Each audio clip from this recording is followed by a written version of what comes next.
Hello folks, welcome back to our channel Telugu Dose and don't forget to subscribe our channel. ఈరోజు ఈ వీడియోలో మనం TS EAMCET మనకి ఈరోజు అప్లికేషన్ డేట్స్ అని చాలామంది అడుగుతున్నారు. పోస్ట్పోన్ అయిందా లేదా క్లియర్గా చూద్దాము. స్క్రీన్ మీద చూడండి.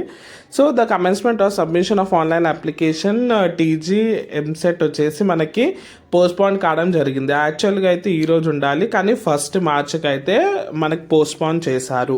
సో ఇది వచ్చేసి మనకి ఆఫీషియల్ వెబ్సైట్ లింక్. నేను లింక్ అయితే డిస్క్రిప్షన్ బాక్స్లో ఇస్తాను. మీరు ఎప్పుడైతే అప్లై చేసుకుందాం అనుకుంటున్నారో అది ఫస్ట్కి కదా, అన్నీ మీ సర్టిఫికేట్స్ డాక్యుమెంట్స్ అన్నీ మీ దగ్గర పెట్టుకోండి. చాలామంది నాకు లిస్ట్ చెప్పండి అన్న అంటారు, కానీ అది యూజ్లెస్ అనిపిస్తుంది. ఎందుకంటే అన్ని సర్టిఫికేట్స్ అయితే పెట్టుకుంటే మీకే ఈజీ అవుతుంది, 1-2 కాకుండా. సో ఎవరైతే అప్లికేషన్ పెట్టుకోవాలనుకుంటున్నారో అన్ని సర్టిఫికేట్స్ రెడీగా పెట్టుకోండి. అండ్ ఫస్ట్కి అప్లికేషన్ అయితే స్టార్ట్ చేయొచ్చు. అప్లికేషన్ అయితే ప్రొసీజర్ చెప్పమంటే నేను సపరేట్ వీడియో చేస్తాను. మీకు గూగుల్ ప్రొసీజర్ కావాలంటే కమెంట్ ద్వారా తెలియజేయండి. ఇది వచ్చేసి టీజీ ఎంసెట్ లేటెస్ట్ అప్డేట్. ఇలాంటి అప్డేట్స్ కోసం do subscribe our channel, share this videos. Thank you.